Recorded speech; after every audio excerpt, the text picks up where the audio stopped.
Tu essayes d'avoir un bébé, mais aucun de tes efforts ne paye malgré une aide médicale adaptée. Pire, tu as l'impression que plus tu fais d'efforts, plus tu t'éloignes de ta maternité rêvée. Dans cette vidéo, nous allons nous intéresser au chef d'orchestre de la fertilité qui est le grand oublié, alors qu'il peut faire une grande différence dans ton projet de bébé. Avant de commencer, je voudrais déjà poser une base qui est très importante. Non, tu n'es pas la seule à vivre cette situation. Un couple sur 5 fait face à une infertilité. Et non, ce n'est pas définitif. 70% des couples qui font face à une difficulté de conception finissent par réussir à avoir leur bébé. Je tenais absolument à ce qu'on commence cette vidéo par cette note positive qui va pouvoir ouvrir tes chakras. Donc maintenant qu'on a vu que ce n'est pas irréversible, je t'invite à te poser, prends une tisane, pose-toi tranquillement. Je vais t'expliquer quelque chose qui est essentiel et qui peut tout changer à tes essais de bébé.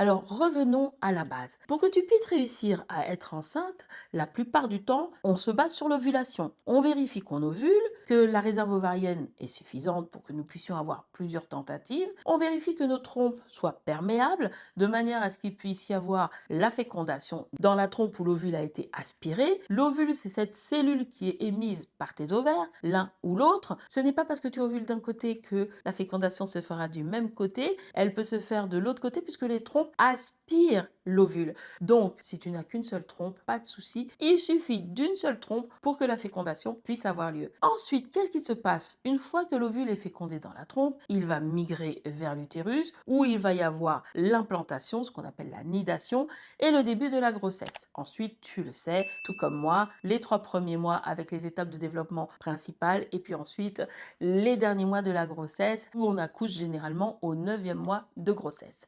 Alors, on va revenir un peu plus à la base, parce que ça, ce que je t'ai décrit, c'est la partie visible. Si tu es en essai de bébé depuis un certain temps, tu as probablement bénéficié d'un examen gynécologique. Cet examen gynécologique, il est à la fois biologique, où on va mesurer le niveau d'hormones généralement au 3e jour de ton cycle, et puis on va aussi faire un examen clinique, généralement dans un premier temps une échographie, et puis si besoin, hystérosalpingographie pour vérifier les trompes, et puis même peut-être des IRM dans certains cas. On va chercher à détecter s'il y a des troubles gynécologiques ou fertiles chez toi. Pour le conjoint, on y vient un petit peu plus tard, ce qui est dommage d'ailleurs. On gagnerait à ce que les examens chez l'homme soient faits plus tôt. Mais bon, c'est encore comme ça. On espère que les choses vont bientôt changer. Donc revenons à nous, mesdames. Parce que notre suivi médical se penche sur les hormones, sur l'ovulation et sur notre santé physiologique et l'espace qui est nécessaire pour que toutes ces étapes puissent avoir lieu pour la grossesse, nous avons tendance à nous concentrer nous aussi sur ces éléments-là. Si on nous dit qu'on ovule mal, on va chercher des solutions pour avoir une meilleure ovulation.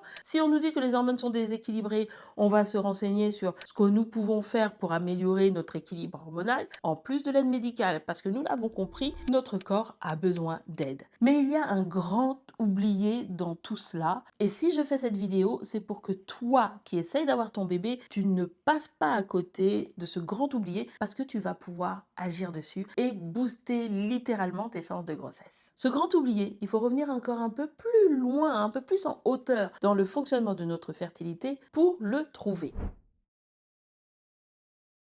À la base de ce balai hormonal qui nous permet d'ovuler, d'avoir nos règles, d'avoir des cycles menstruels qui nous permettent d'avoir notre bébé, il y a deux glandes, l'hypothalamus et l'hypophyse. Ce sont deux glandes qui sont dans notre cerveau, qui sont à l'origine des variations hormonales qui vont être transmises à nos ovaires et qui vont déclencher l'ovulation et ensuite la progestérone pour l'épaississement de l'endomètre. Donc en fait, on s'intéresse à ce qui se passe en bas, on booste en prenant des choses par la bouche, mais on oublie que, à la base, tout se passe dans notre cerveau. Et ça va plus loin que ce que l'on croit. Parce que la glande qui est le chef d'orchestre de tout cela, c'est l'hypothalamus. L'hypothalamus, c'est vraiment le centre de contrôle de notre corps. Il gère toutes les fonctions vitales que nous ne contrôlons pas, telles que la faim, la soif, la température de notre corps, la digestion, tout. et c'est lui aussi qui envoie les signaux à notre hypophyse pour que les variations hormonales qui nous permettent d'ovuler et d'avoir des cycles menstruels puissent avoir lieu. Donc, notre hypothalamus, il gère tout. Il gère donc aussi la régulation du stress. C'est intéressant parce que lorsque nous stressons, nous développons du cortisol. Le cortisol augmente dans notre corps. Le cortisol perturbe notre rythme cardiaque. Il induit aussi des tensions musculaires. Il induit tout un ensemble de réactions dans notre corps qui devraient permettre à notre corps de faire face à des dangers. Il est en fait en mode panique, en mode alerte, qui est l'état qu'on utilisait finalement à la préhistoire pour fuir quand il y avait des lions. Sauf qu'aujourd'hui, il n'y a plus de lions. Mais que notre corps, quand nous avons des choses que nous vivons qui sont difficiles ou que nous stressons énormément, il se met toujours dans cet état-là. Et dans cet état panique, alerte, eh bien notre corps va délaisser certaines fonctions pour mettre toute l'énergie au service de la fuite et de la survie. Il délaisse la digestion et il délaisse la fertilité. Quand nous sommes en mode survie, nous sommes à l'opposé du mode reproductif. Le corps décide qu'il n'a pas d'énergie pour ça, qu'il n'a pas de temps à perdre pour ça, que ce n'est absolument pas essentiel. On ne va pas s'encombrer avec une maternité alors qu'on doit mettre toutes les ressources au service de la survie de nos organes principaux. Alors en quoi ça joue réellement sur tes essais de bébé? Il y a un phénomène qui se produit lorsqu'on essaie d'avoir un bébé et qui se produit de plus en plus tôt, qui complique de plus en plus la tâche chez de plus en plus de femmes sans qu'on s'en rende compte. Tu veux plus que tout avoir ce bébé, tu mets tout en œuvre. Et nos cerveaux aujourd'hui, notamment avec les réseaux sociaux, sont de plus en plus habitués à ce que les choses se passent vite. Or, chez l'espèce humaine, nous avons entre 25 et 30% de chances de grossesse par cycle menstruel lorsque tout va bien chez l'homme et chez la femme. Nous ne sommes pas très fertiles à la base. Oui, je sais, tu as peut-être une amie ou peut-être toi-même déjà expérimenté que quand tu voulais un bébé, le cycle suivant, tu étais enceinte, eh bien tu as eu beaucoup de chance parce que nous n'avons que 25 à 30% de chances de grossesse par cycle. Ça, c'est la base scientifique et ça n'a pas bougé depuis des années. Ça fait 22 ans que j'accompagne les femmes et que donc je suis formée en matière de fertilité et ça n'a pas bougé. Mais le fait est que du coup, ces 25 à 30% de chances font que très souvent, on va se dire qu'un couple qui met 8 à 9 mois ou jusqu'à 12 mois pour réussir à avoir un bébé n'est pas considéré comme un couple infertile. Mais le problème, c'est qu'au niveau de notre vécu émotionnel, c'est difficile. Parce que nous choisissons quand nous voulons avoir un bébé, nous choisissons le bon partenaire, nous contrôlons les naissances au moment où nous voulons avoir un bébé. C'est un désir qui souvent est présent depuis un certain temps. Et puis même s'il n'est pas présent depuis un certain temps, nous allons vouloir être enceinte rapidement. Quand la grossesse n'arrive pas, nous sommes en stress. Et chez nous les femmes, il y a un mécanisme qui s'ajoute par rapport aux hommes, c'est la pression de notre propre corps. Notre corps a une horloge biologique. Et donc, il nous met la pression par rapport à cette horloge biologique. Donc, c'est complètement insensé parce qu'à la fois, il nous met la pression, mais à la fois, dès que nous tombons dans un stress trop important par rapport à ce projet de bébé, que nous allons concentrer des efforts qui, une fois qu'ils ne sont pas récompensés comme on le voudrait, créent de la déception, de la tristesse et des émotions négatives, nous rentrons à cause de ce vécu-là en mode alerte, en mode panique. Et nous avons vu plus tôt que ce mode panique, c'est le mode opposé à celui qui nous permet de faire un bébé. Donc nous nous retrouvons avec un projet de bébé qui nous tient à cœur, nous nous retrouvons avec une envie de bien faire, nous faisons des efforts. Mais ces efforts nous tendent les nerfs parce que on veut réussir. Donc on rentre en mode tension, le cortisol augmente, notre corps passe en mode survie alerte et au moment où on a les rapports au bon moment parce qu'on a tout cadré, on a tout fait pour avoir une belle ovulation, pour savoir quand est-ce qu'on ovule et avoir les rapports au bon moment, et bien là notre corps lui, s'il est en état de stress, il est fermé. Et donc les chances de grossesse sont largement diminuées. Et le pire, c'est que plus on avance dans les essais, plus cet état augmente.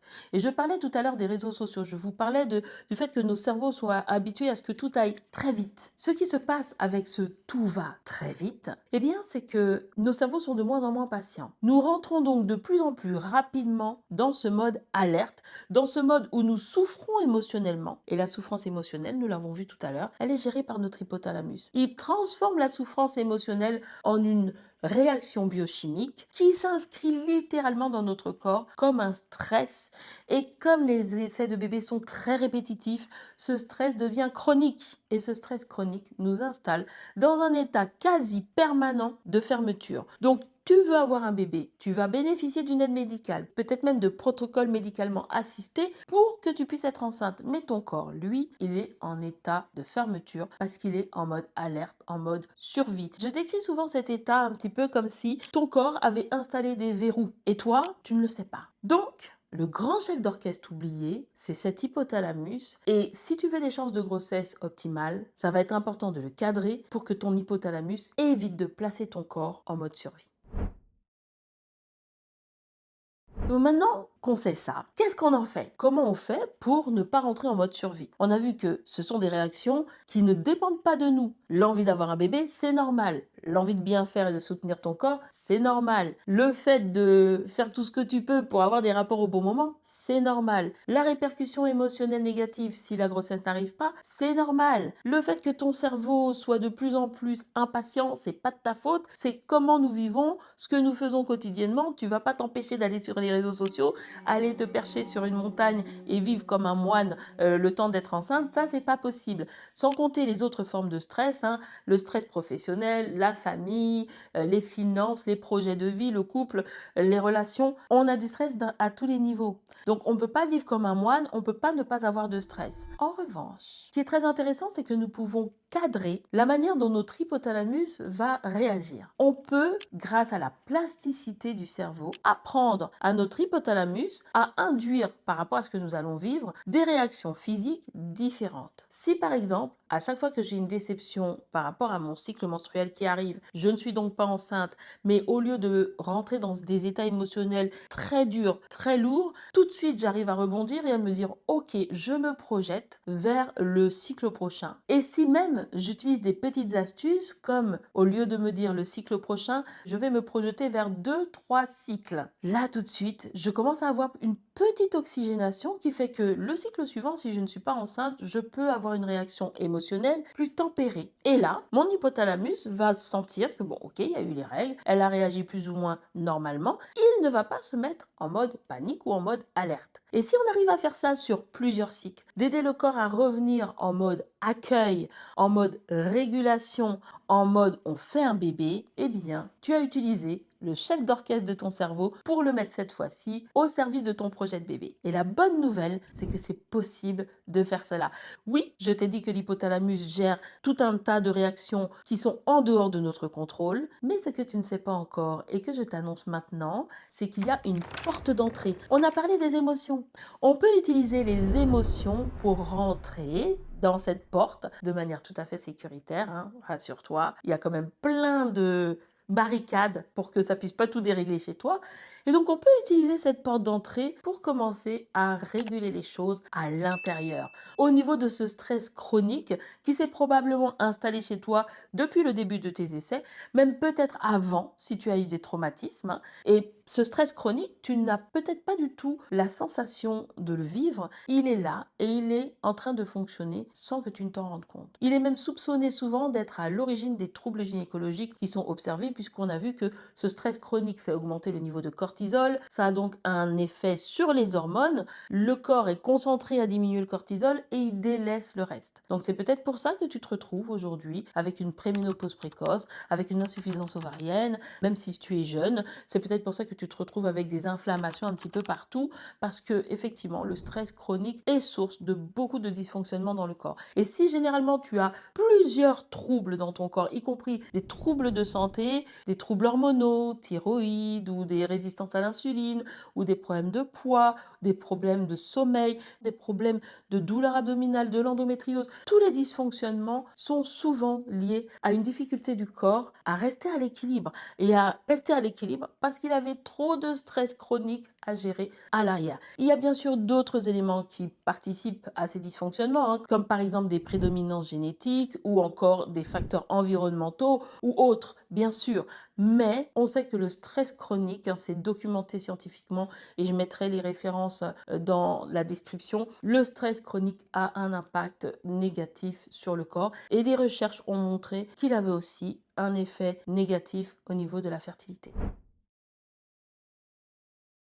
Donc, maintenant que tu sais tout ça, qu'est-ce que tu vas pouvoir faire? Eh bien, tu vas chercher le moyen de pouvoir rentrer par le biais de tes émotions au niveau de cet hypothalamus pour réguler ce stress chronique. C'est aussi simple que cela. Comment on peut le faire? Le meilleur moyen, c'est de pouvoir rentrer quelque part sur ce système automatique parce que c'est lui qui pilote les hormones, c'est lui qui prend les décisions. Il y a une porte d'entrée, c'est le subconscient. Ton cerveau se met en état réparation. Lorsque tu te reposes, c'est ton subconscient qui va s'activer pour cette partie-là. En écoutant des audios spécifiques en dormant, en tout cas avec les audios que je propose, on envoie 2 messages au subconscient. On peut demander au subconscient de faire un travail de gestion du stress chronique et on peut demander au subconscient de cadrer la fertilité. Alors, comment on va faire au niveau de ce subconscient pour avoir un effet positif sur la fertilité? Bien, c'est simple. Puisqu'il se met en route le soir pour réguler le corps, on va demander à ce subconscient 2 choses. Premièrement, de réguler le stress, ce stress chronique, et deuxièmement, de le réguler tout particulièrement par rapport à l'impact qu'il peut avoir sur le corps pour aider le corps à revenir dans un état d'ouverture. Pour ce faire, après des études, on s'est rendu compte avec des chercheurs qui m'ont aidé que c'était pas un seul message qui était suffisamment efficace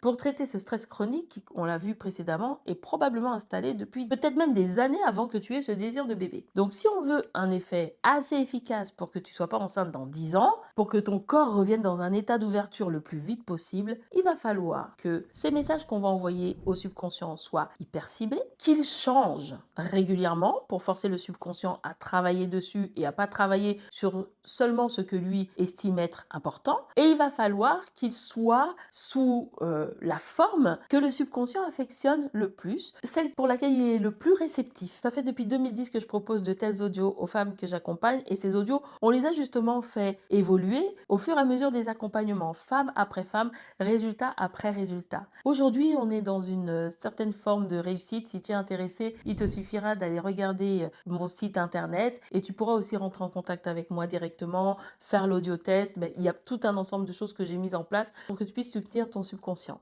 Alors le subconscient, il a une particularité, c'est que pour qu'on puisse y accéder, il faut être en état de détente et mieux encore en état de sommeil parce qu'avec les ondes θ, on va pouvoir avoir une action et une action positive sur les émotions sans que le mode survie s'active.